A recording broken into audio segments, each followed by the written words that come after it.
എൻ്റെ പേര് എൽദോസ് എന്നാണ്. ഞാൻ അടിമാലിയിൽ നിന്ന് വരുന്നു. ഞാൻ 2022 ഇവിടെ വന്ന് ഉടമ്പടി എടുത്തത്. അതിനു മുൻപേ പലതവണ ഞാൻ ഈ വഴി ജോലി സംബന്ധമായിട്ട് ഇതിൽ കൂടെ പാസ് ചെയ്ത് പോയിട്ടുണ്ട്. പക്ഷേ കൃപാസനം എന്താണെന്നോ അല്ലെങ്കിൽ ഇവിടെ ഈ ഉടമ്പടിനെക്കുറിച്ചൊന്നും എനിക്ക് അറിയത്തില്ലായിരുന്നു. ആദ്യം ഞാൻ ഒരു തവണ ഇത് പാസ് ചെയ്ത് പോയപ്പം ഇവിടെ ഒരു വലിയ ജനത്തിരക്കൊക്കെ കണ്ടു.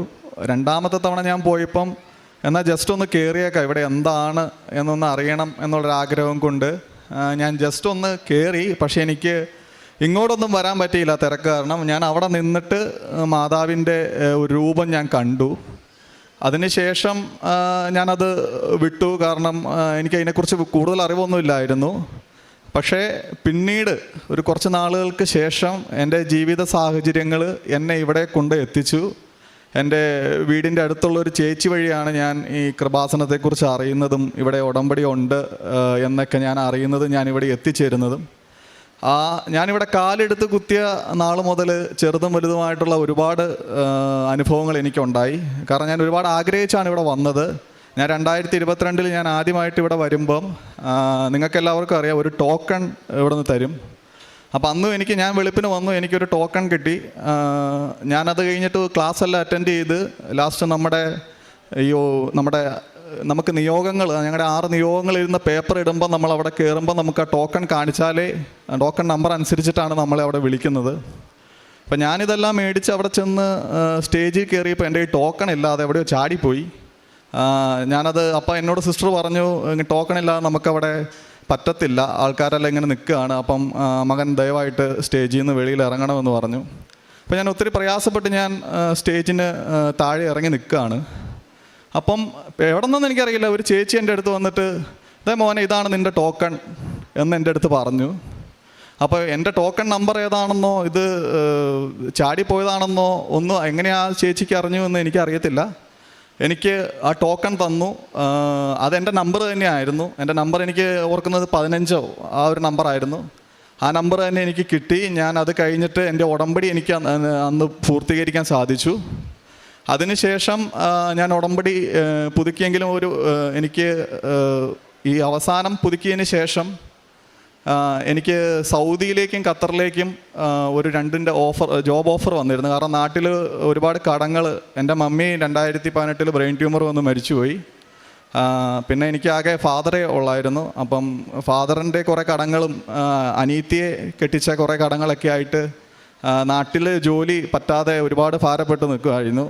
ഞങ്ങൾക്ക് സ്വന്തമായി സ്ഥലമോ വീടോ ഒന്നുമില്ല, ഞങ്ങൾ വാടകയ്ക്കായിരുന്നു. അപ്പോഴാണ് പുറത്തേക്കൊരു ജോലിയെക്കുറിച്ച് ആലോചിക്കുന്നത്. അപ്പം നമുക്ക് ആ ഒരു അവസ്ഥയിൽ നമുക്ക് യൂറോപ്പൊന്നും നോക്കാൻ പറ്റത്തില്ല, കാരണം നമുക്കെപ്പോഴും ഗൾഫ് തന്നെയാണ് നമുക്ക് പറ്റത്തുള്ളൂ. കാരണം യൂറോപ്പിലേക്ക് പോകുമ്പോഴുള്ള ആ ഒരു വലിയ എമൗണ്ടൊന്നും നമ്മളെ കൊണ്ട് അക്സെപ്റ്റ് ചെയ്യാൻ പറ്റാത്തതുകൊണ്ട് ഗൾഫ് തന്നെയാണ് നോക്കിയത്. അങ്ങനെ ഇരിക്കുന്ന സാഹചര്യത്തിൽ 2 ഓപ്പർച്യൂണിറ്റി വന്നു. പക്ഷേ അതിനെനിക്ക് അവർ ചോദിച്ച ക്വാളിഫിക്കേഷനും ഒന്നും ഇല്ലായിരുന്നു.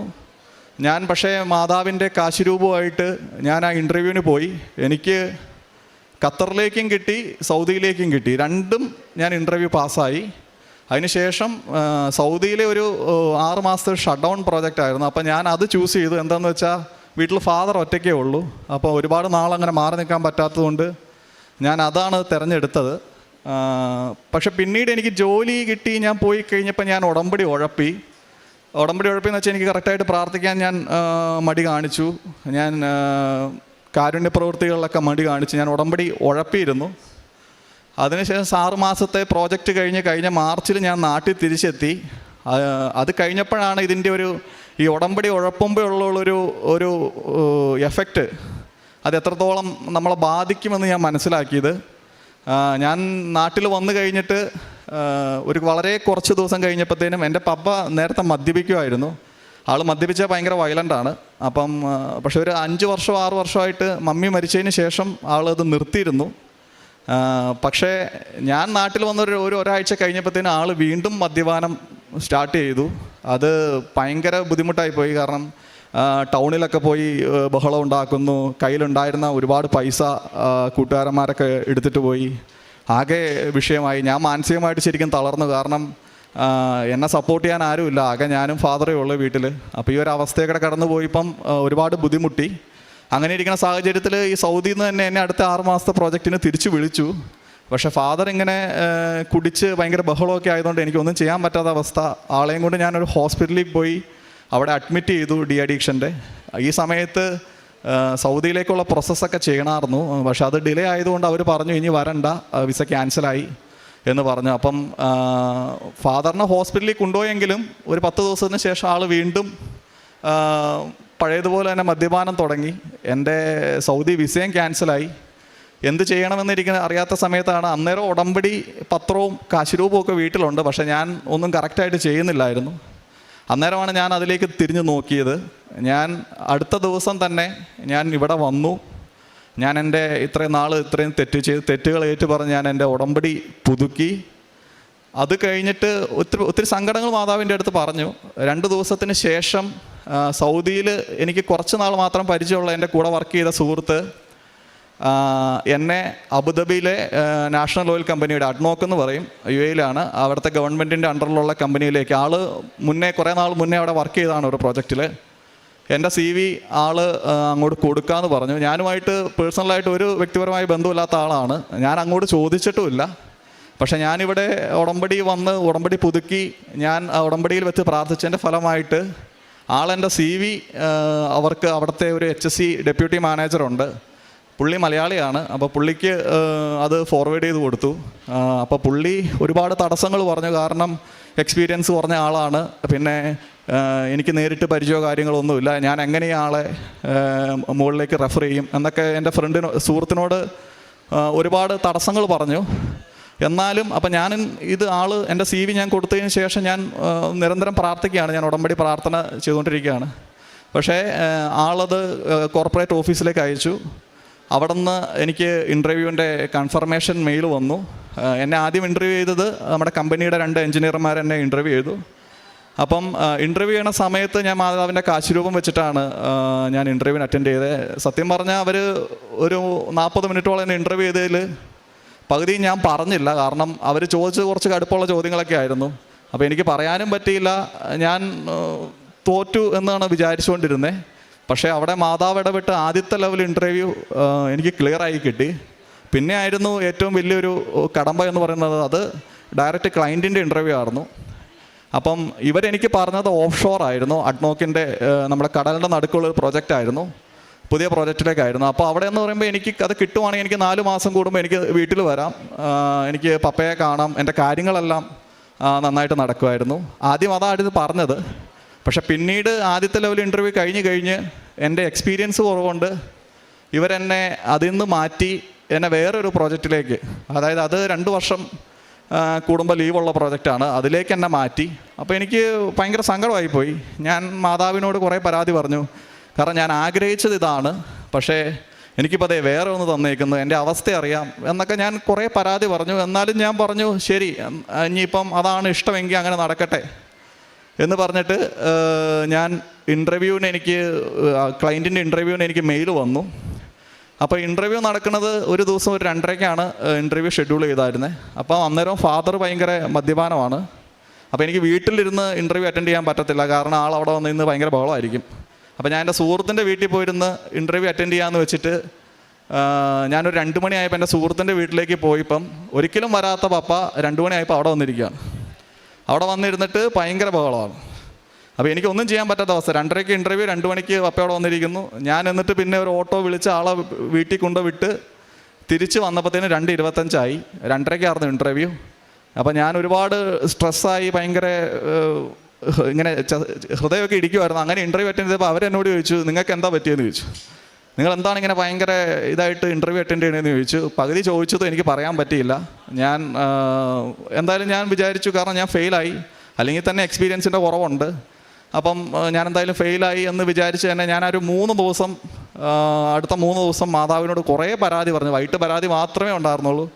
കുറേ ഇരുന്ന് വർത്താനം പറഞ്ഞു. കാരണം ഞാൻ പറഞ്ഞു എനിക്കൊരമ്മയില്ല, എനിക്ക് സപ്പോർട്ട് ചെയ്യാൻ ആരുമില്ല. എൻ്റെ അമ്മയെ നേരത്തെ വിളിച്ചുകൊണ്ട് പോയി, ഇനിയിപ്പോൾ എനിക്കായിട്ട് വേറെ ആരും സപ്പോർട്ട് ചെയ്യാനുമില്ല. ഞാനിങ്ങനെ ഒറ്റയ്ക്ക് ഇതെല്ലാം കൂടെ എനിക്ക് മടുത്തു. ഒന്നെങ്കിൽ എന്നെ തിരിച്ച് വിളിക്കുക, അല്ലെങ്കിൽ എൻ്റെ കൂടെ നടക്കുക, ഇത് എന്തെങ്കിലും ഒന്ന് വേണം എന്ന് ഞാൻ പറഞ്ഞു.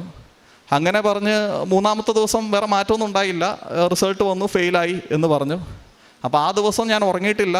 കാരണം ഇനി മുന്നോട്ട് കാരണം സൗദിയുടെ വിസ ക്യാൻസലായി, അപ്പൻ മദ്യപിച്ച് നടക്കണു, വേറെ കടക്കാരെല്ലാം ഒരു ഭാഗത്ത് നിൽക്കുന്നു, സ്വന്തമായിട്ടൊരു വീടില്ല, ഇനിയൊരു നല്ല ജോലി കിട്ടിയാൽ മാത്രമേ മുന്നോട്ട് പോകാൻ പറ്റത്തുള്ളൂ. അപ്പോൾ ഇങ്ങനൊരു അവസ്ഥയിൽ ഞാൻ അന്നും ഞാൻ ചോദിച്ചു, ഞാൻ എന്ത് തെറ്റാണ് ചെയ്തത്? തെറ്റ് ചെയ്തിട്ടുണ്ട്, ഒരുപാട് ചെയ്തിട്ടുണ്ട്. പക്ഷെ ഒരു അമ്മയുടെ സ്ഥാനത്ത് ഞാൻ എല്ലാ കാര്യങ്ങളും പറയാറില്ലേ. ഞാൻ അങ്ങനെ കുറേ പരാതി പറഞ്ഞു. പിറ്റേ ദിവസം എനിക്ക് അവിടുത്തെ HSC ഡെപ്യൂട്ടി മാനേജറുടെ ഒരു മെസ്സേജ് വന്നു, നിൻ്റെ CV നിനക്ക് കിട്ടുമോയെന്നൊന്നും എനിക്കറിയത്തില്ല, പക്ഷേ ഞാൻ മറ്റേ ആ കടലിൻ്റെ നടുക്കുള്ള ഓഫ്ഷോറിലെ പ്രൊജക്റ്റിലേക്ക് ഞാൻ നിൻ്റെ CV ഫോർവേഡ് ചെയ്യാം, നിനക്ക് ഭാഗ്യമുണ്ടെങ്കിൽ നിനക്ക് അവിടുത്തെ അവർ അക്സെപ്റ്റ് ചെയ്താൽ നിനക്ക് കൺഫർമേഷൻ മെയിൽ വരുമെന്ന് പറഞ്ഞു.